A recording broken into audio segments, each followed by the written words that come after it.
Hello, everybody. Welcome back. It is the Week 6 edition of the Between the Lines podcast. I'm your host, EDGYTIM, along with Mike Clark from, well, Mike, I can't even say where you're from anymore because you've got a whole new thing going on. So we definitely want to get into your new gig, and we'll recap the games that you saw this past weekend. I will talk about my two games as well. And just looking forward to getting an idea of where we're at halfway through the regular season. And as always, all kinds of top performers. So, Mike, we've got quite a bit to get to. Yeah, and we have our first batch of playoff eligible teams this week, too. The 5-0 teams are playoff eligible. There's quite a few of those. I assume most of our listeners are following up on the Seuss's weekly predictions, so you can keep an eye on the playoff picture there. But yeah, so let's start out. Like you said, I do have a new freelance outlet.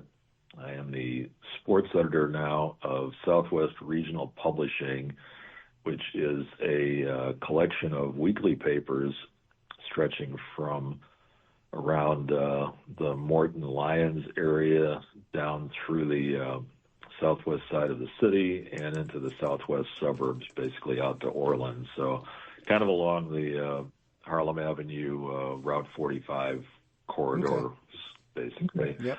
And one thing in particular I'm excited about is that one of the papers is the Southwest News Herald, which basically covers the Archery Avenue corridor on the southwest side, and hasn't had any high school sports coverage for a while, and I'm going to be bringing that back. I think most of the folks who follow me on Twitter and probably here know that I've been kind of on a mission to provide a little bit more public league coverage to schools that don't always get a lot of coverage. So this is going to tie very well into that. And I got started on that this weekend, actually. So I actually saw 4 games this weekend, which might be a record, actually. Yeah. So a game on Thursday, 1 on Friday, and 2 on Saturday. So let's get into that a little bit. Sure. Thursday night, out at Rockney, I saw Curie and Sen. That was a White North game. Curie 52, Sen 8. Darius Townsel is a really dynamic player for Curie. 7 carries, 91 yards. He had 4 total TDs. He had 3 rushing TDs and recovered a block punt in the end zone. Kind of an interesting story at Curie. Folks may remember when Tyson LeBlanc, who's now at Oswego East, and Jay McDonough were there. They were one of the best teams in the city. Yeah, for sure. And they had a pretty interesting MO also. That's like they had a big offensive line and they ran the ball all the time, pretty much. And then they kind of fell off a little bit. Previous 4 years before this year, they won 4 total games. They have a new coach, Jarve Lewis Bay, who had a couple of successful runs at Sen and then at Marshall, took both of those programs to the playoffs. And they're 5 games in, obviously. They're 2-3. But you can tell things are turning around a little bit there. And Curie is going to be a team to keep an eye on going forward. They know what they're doing, and the numbers are still on the rise.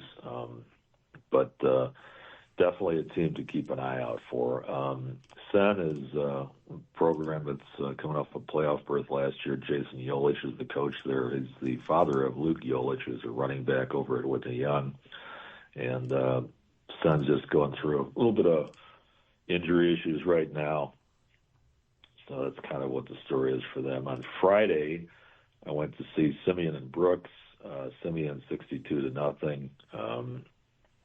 It was my first chance to take a look at Simeon this year, and they lost, as a lot of folks will recall, to Rochester in week 1. They've won 4 in a row, and they've really been dominant in those 4 wins. They've got some other games, interesting games coming up. Obviously, they're going to be playing Kenwood and Morgan Park, so those will be 2 games to keep an eye out for. Christopher Burgess Jr., the Notre Dame recruit, such a disruptive guy up front on the defensive line, And they do not have Mikhail Blade, who's another power 4 prospect.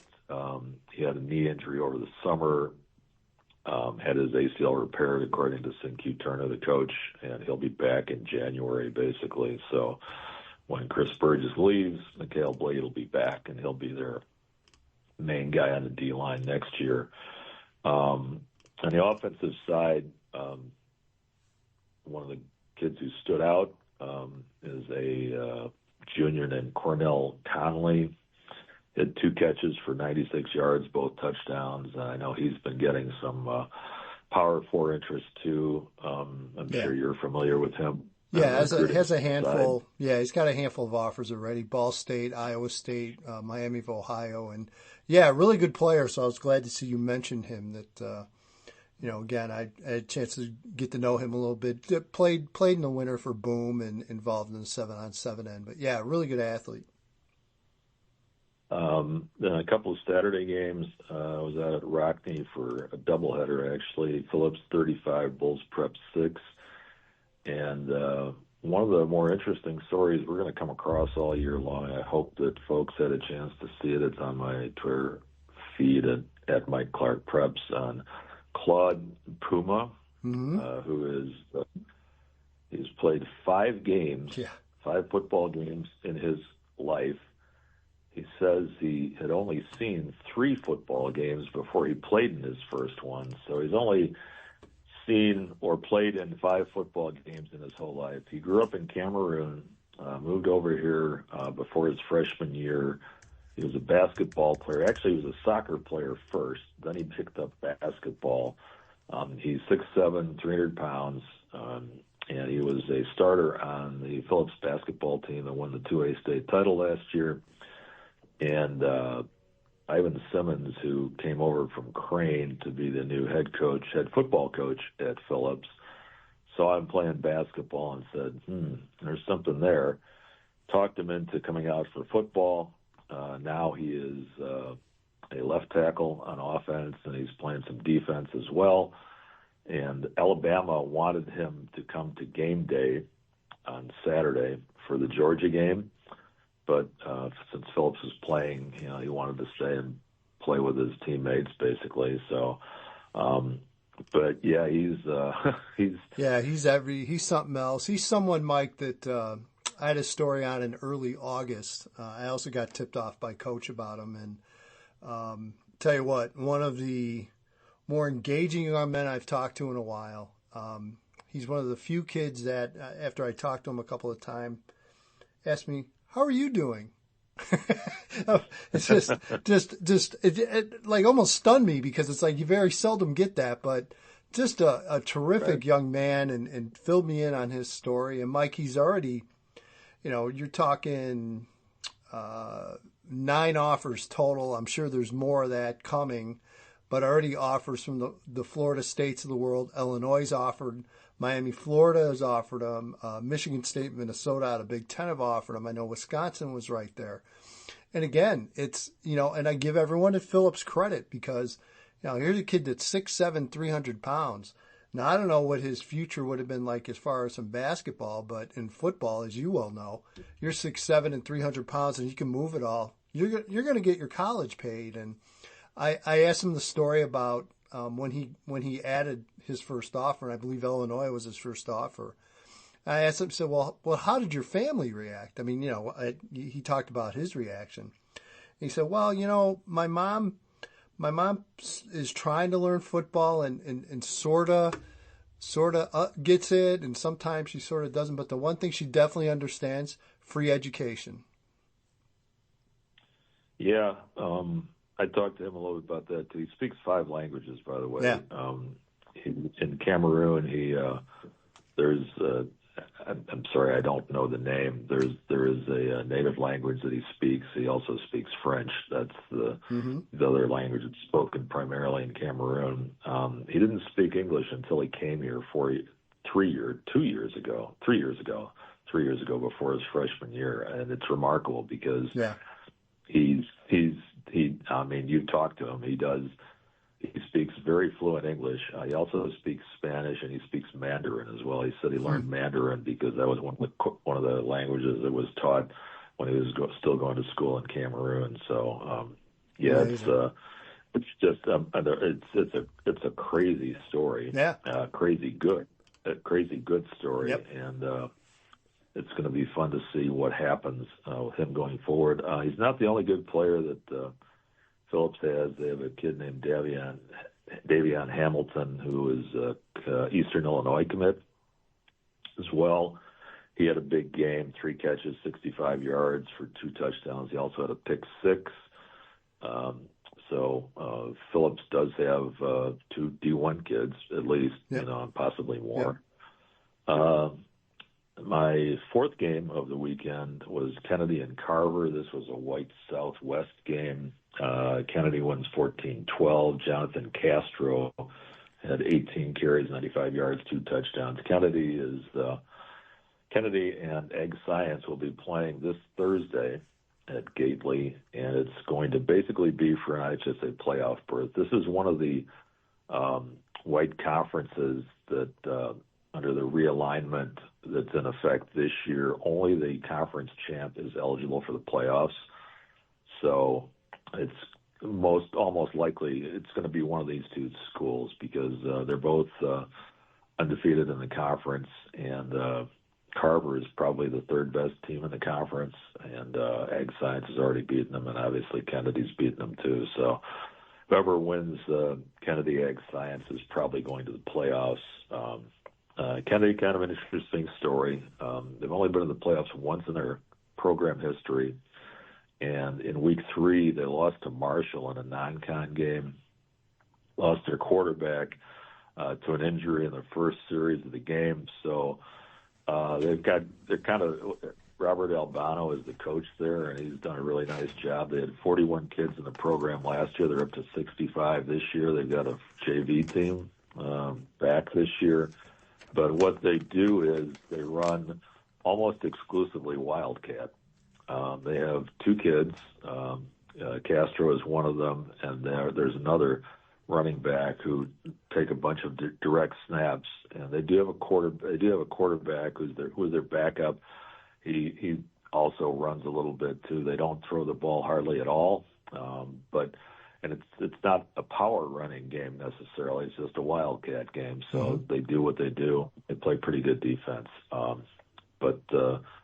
So Curie and Kennedy are 2 of the schools I'm going to be covering for the Southwest News Herald. Looking forward to that. There are a few other football playing schools. I think there's 7 or 8 total football playing schools in that publication area that I'm going to be writing about, but Curie and Kennedy are actually probably the 2 best ones. So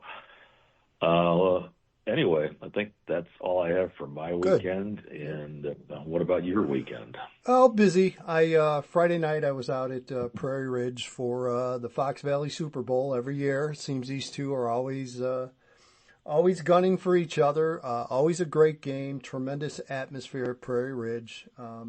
I've got some pictures. I don't know, Mike, you probably saw it on Twitter. There were some amazing sky photos Friday night.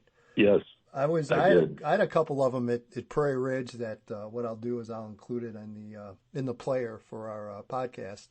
And just a great evening. A little windy, but again with 2 triple option teams, there wasn't a whole lot of threat to the passing game. They threw the ball maybe 5-6 times combined. By the way, Mike, you'll love this. So anyway, final score, Cary Grove 18, Prairie Ridge 12. Prairie Ridge got off to a early first half lead. Big play. It was a 77-yard touchdown run by Logan Abrams, their big star junior fullback, also playing some outside linebacker defensive end this year, and kind of broke things open. But Mike, both teams 4 series each the entire game. How awesome is that? Wow. It's just absolutely incredible. And that's what they do. They run that triple option, and again, Cary Grove, like I said, just didn't get the ball much in the first half. It was for the most part Prairie Ridge early, and Luke Vanderweel, who's a junior, last year's a sophomore, I believe, was a wingback, and his older brother played quarterback. Now he moved over to quarterback this year. Mikey's probably, I think I have the program here. I'll take a guess and say he's probably 5'8", about 160 pounds, and Mike, he is dangerous running the option. Yeah.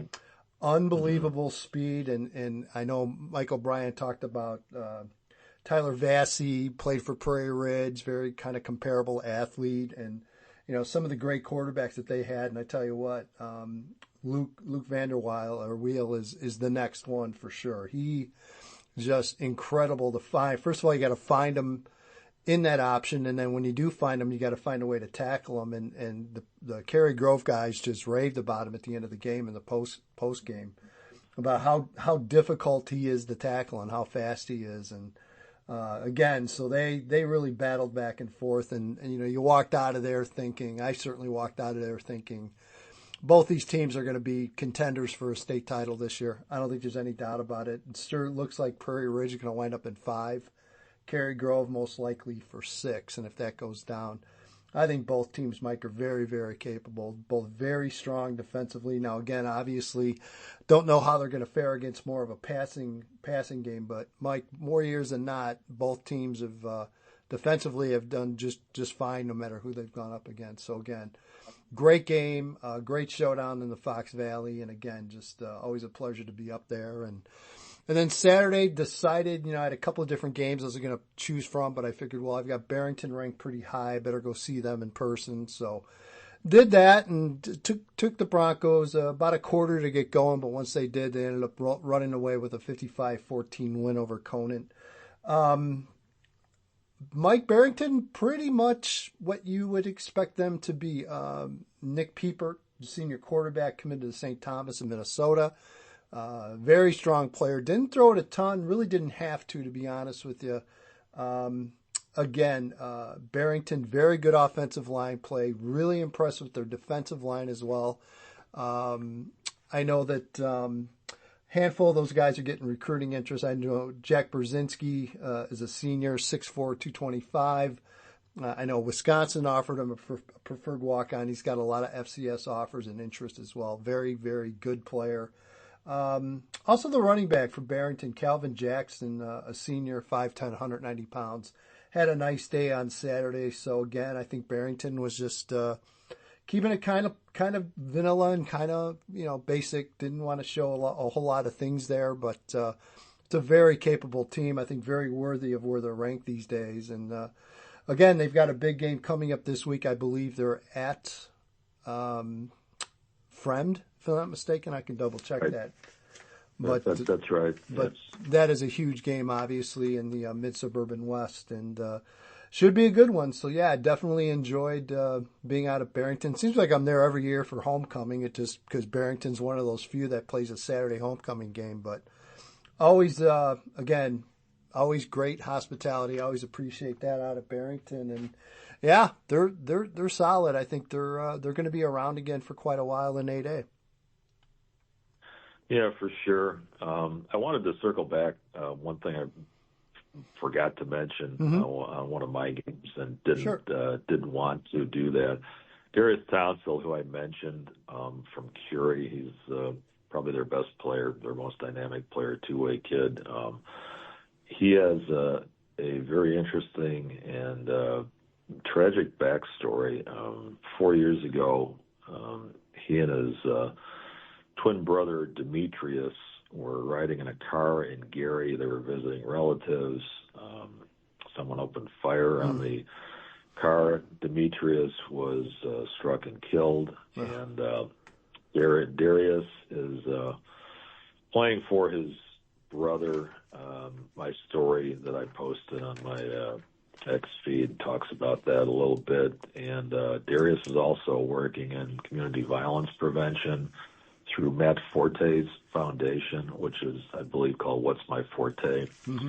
He's got an anti-violence initiative in the city. The former Bears running back, obviously, and so it's interesting to to see what what Darius is doing, to try to counteract some of the unfortunate things that happen right now, and he wants to use his story to kind of help others, as well. So very commendable there. Yeah. I just wanted to mention that.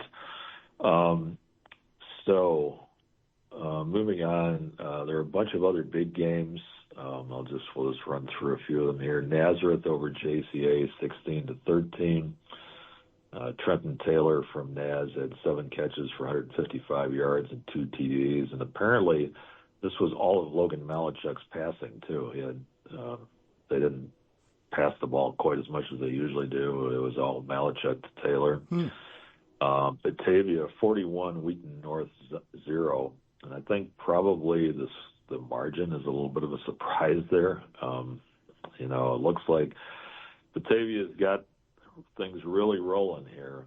One of their defensive linemen, Xavier Blanquel, had 5 tackles for loss and 101.5 sacks for the Bulldogs in that win. So, and I think we talked about this. Dennis Perron talked about how it was going to be a little bit of a learning curve for Batavia this year. Just had to get a lot of kids up to speed on the varsity level as starters, especially on the offensive side. But they're 5-0 and rolling along. They got a big one. Well, they got the big one this week. That's where I'll be. I already know. Yeah. So this next one is kind of a crazy one, and I think maybe the most talked about one on X this weekend. Yeah. Providence 27. Excuse me. St. Francis 25. Celtics win it on a pass from A.J. Rayford to Jaden Mikulski, 30 yards on the last play of the game. Now, St. Francis had lined up in victory formation, and they were called for a delay of game, and the way it was explained in one of the stories that I read was that because the St. Francis quarterback, Brady Palmer, did not immediately kneel down after receiving the snap, but there was a beat in between him accepting the snap and kneeling down. It was a delay of game call, and I've never heard of that before. I did not realize that was a delay of game. I mean, I've seen kids, and you've probably seen this too. It's like they're like, like, I don't know what I would call it, like, pseudo victory formations where a kid would take a snap and maybe run around a little bit and then kneel down. Right. Is that illegal too now? I don't know. I mean, I know. It seems really strange, and obviously, Bob McMillan, the St. Francis coach, didn't really understand it either. I think St. Francis is going to be okay. They're 3-2. They're really good. We talked about this last week after they lost to St. Rita, but they're going to be fine. But and props to Providence for pulling it out. But this sounds like maybe the candidate for the strangest ending of a game this year. And also, I should mention, Gavin Hagan had 3 rushing touchdowns for Providence in that game as well. Next one, Naperville Central 14, Lincoln Way West 7. Red Hawks go to 5-0. Sebastian Hayes had a rushing TD and a passing TD. Naperville Central keeps rolling along. Oswego also rolls along with a close win, 21-14 over Plainfield North. Jeremiah Kane for Oswego, 5 catches, 47 yards for the go-ahead, including the go-ahead TD. He also had a sack and a forced fumble on defense. And for Plainfield North, a team that you talked about last week and said to keep an eye on, Justice Bird, their quarterback, 209 yards, 2 TDs, and Aniel Clark, their wide receiver, 5 catches, 137 yards, and a TD. And the last one I have on my list, and unfortunately I wasn't able to find out any details about it, but Lake Forest took its first loss to Lake Zurich, 17-14. So those are some of the other big games for this week. Yeah, it's that one definitely caught my eye for sure. And that whole North Suburban Conference, Mike, is kind of kind of up for grabs, minus Libertyville. I mean, obviously Libertyville's kind of in the cat seat right now, but yeah, everything else there is kind of up for grabs. And you mentioned that Oswego Plainfield North score. You're going to see a lot of scores like that in that conference. They're all pretty well balanced teams. I think they're all pretty close. And I said last week on the radio that I'd be shocked to see any one of those conference games from here on out be more than a 7 to 10 point spread. I think they're all going to be that close. So something to definitely keep an eye on. And Mike, I know you've got quite a few other top performers here, and starting with, no surprise, Jonas Williams from Lincoln Way East. Yeah, he had 20 of 24 passing, 281 yards, 6 touchdowns, and 3 carries for 48 yards in a 48-7 win over HF.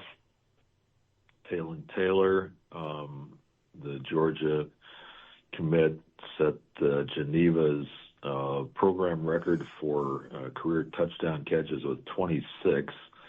He had 4 catches, 183 yards, 3 touchdowns, and a 38-12 win over Glenbard North.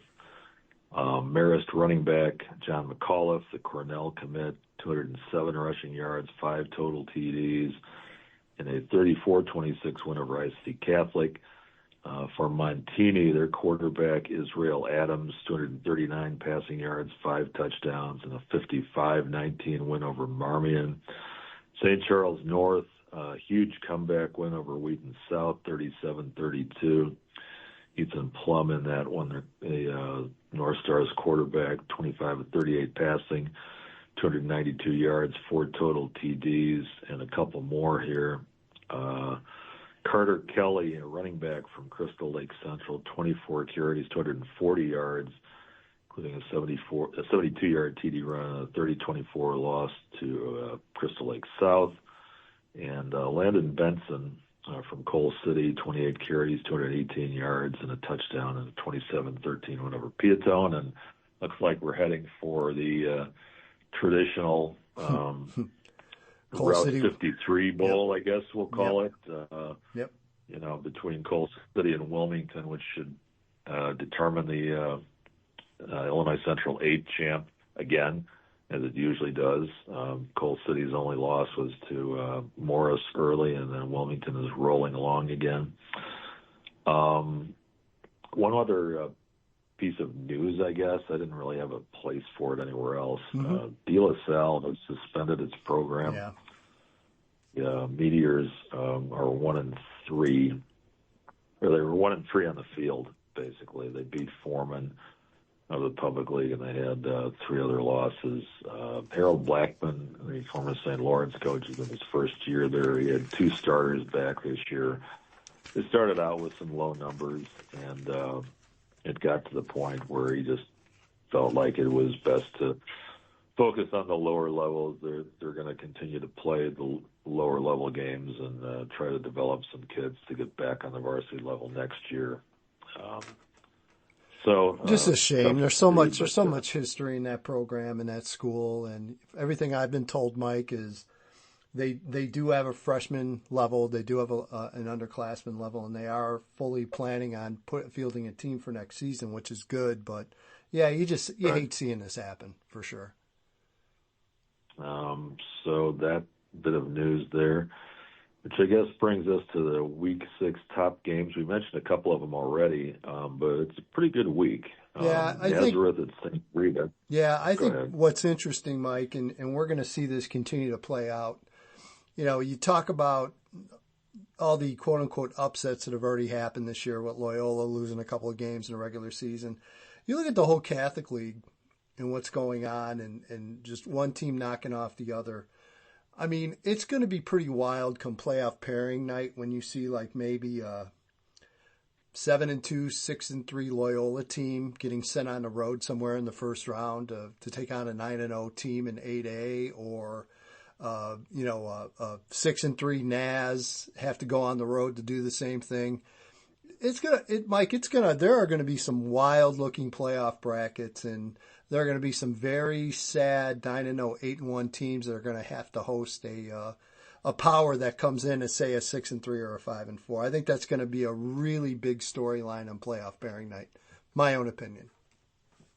Yeah, and I mean, the other thing, too, is that, we were mentioning earlier on in the show with or kind of referred to it, the public league changing the eligibility. There's going to be fewer of those public league teams that are in the field that traditionally bother other teams across the state, for getting in with 8-1, 9-0 records. So, I guess that's the other thing too, is I'm not sure how many 9-0 teams we're going to have. Yeah. It feels like, it feels like the ranks of unbeatens are dwindling already, and I'm sure Seuss will have the numbers for us as to how many 5-0s are left, and we're out to see. We've still got obviously 4 more weeks of the regular season to play out to see how many teams can stay there. So one of the games we're going to talk about, Barrington and Friend, they're both 5-0 teams, and one of them's going to pick up their first loss this week. Yep. You talked about Barrington a little bit. Friend, Johnny O'Brien, the Northwestern commit, has been putting up some big numbers for the Vikings. Nazareth Rita is another big one. It feels like Nazareth just it feels like they're in this segment of the podcast every week for having a big game. And St. Rita, their only loss was to Mount Carmel. They've got some really nice wins. Nazareth, same only loss was to Mount Carmel. Yep. Yep. You got the big one in the West Suburban Silver. Downers North at York, one of the big ones, I guess. There's three unbeaten teams there right now. Downers Grove, North, York, and Lions, and 2 of them will be playing. So this is another team that's going to have it pick up its first loss this weekend. Downers North hasn't really been tested very much. I know Owen Lansky, their quarterback, who's going to Minnesota. He posts his stats each week, and every week it's like, well, I played a quarter this week, I played a half this week, I played like one series in the second half. So pretty obvious he's going to have to play a full game this week. On the other hand, Bruno Massell is yet another good quarterback we've talked about a lot this year. The Dukes are rolling along again this year, so that's going to be a fun one. Batavia, Geneva, one of the oldest rivalries in the area. Talked about both of those a little bit earlier in the podcast. Barrington Friend, Providence at Marist. That's a pretty interesting one. Obviously, Provi coming off this, emotional, probable win against St. Francis. Marist has looked very good under Mike Fitzgerald, just as I kind of expected they would. So a lot of talent back there. We talked about them. John McAuliffe was one of our highlight performers there. And you mentioned Providence Catholic and why that's such a big win. I mean, Mike, you look at the remaining schedule: at Marist, at Loyola, Marian Catholic at home week 8, Joliet Catholic at home week 9. I mean, there's not a gimme anywhere there, and you're trying to, just kind of find your way to that 4th and 5th win, and they're almost there. They're 3-2, and even you really don't want to aim for 4. You really want to aim for 5, but with the schedule that they've played, they probably most likely would get in with 4. We'll learn more about that later, but. Yeah, so I mean that's where a lot of these games take on just significant importance, is because, even you could be the greatest team, but if you can't get to that threshold, if you can't get 4 wins and a ton of playoff points, you probably won't get in. So it's obviously why that game was so big last week for Providence, and this is another big one for them this week as well. Yeah, and the last one I've got on my list is another Catholic League ESCC game, Fenwick at St. Lawrence. We haven't talked a lot about I St. know. Lawrence I was just thinking that Fenwick as well. That's a team I need to talk more about as well. Yeah, St. Lawrence, of course, second in 4A last year, and pretty much rolling along this year. Fenwick, of course, we know about Nate Marshall. They're tremendous linemen. But yeah, that's another big one. And all of these games are, like you said, are these CCL, ESCC teams are trying to get to 5 wins and to 6, and then, if possible, to try to get a better or they could get a better seed. But as you said, any of these teams getting in at 5 and 4, or even at 4 and 5, are going to be a load, no doubt, because of the gauntlet that they've run so far. So yeah, especially St. Lawrence. I mean, Coach Nissen's done a great job there. I don't know if anyone saw them. You look at the run they had last year, made it all the way to the state title game, and they graduated quite a bit. So I outside of that program, I didn't know a whole lot of people that thought they would be able to go 5-0 so far, but they have. So a lot of credit to the Vikings for sure. Mm-hmm. Well, we're way under in time, and I don't think do we have anything else to talk about? Not really. Really would whip up a rant or two, but don't have a whole lot to rant about. Well, here's something I was thinking about throwing out there too. Okay. And I've kind of noticed it as I've gone to games this year. Mm-hmm. And I don't know. So tell me this. Is this something that you've noticed? Okay. Because it's something that I've kind of noticed is the rise of the CEO head coach. It felt like back in the day, the head coach would either call the offensive plays or the defensive plays. And then you'd have a coordinator calling, the other side of the ball. But it feels like there's more and more coaches now, head coaches now, who have delegated offensive and defensive play calling to the coordinators. And have you noticed that a little bit more, or is that something that I'm, kind of making up? Yeah, no, I think it's the trend for sure. I think it relates. You relate it to the NFL and obviously the high college level. And I think that's a direct correlation. So no, that's a really good observation by you. But it's something I definitely have noticed over the last handful of years, which is okay, I guess. I mean, I like the fact when head coaches let their coaches coach, if that makes sense. You're giving them those responsibilities, and obviously, as we know, the head coach has to answer for everyone and all of it. But I think it's a good thing to develop your assistant coaches, and I always think it's a good thing when they move on to bigger and better jobs. I mean, some coaches might not look at it that way, but I think as a head coach, I think you're doing your assistants a solid when you kind of have that kind of structure in place. Yeah.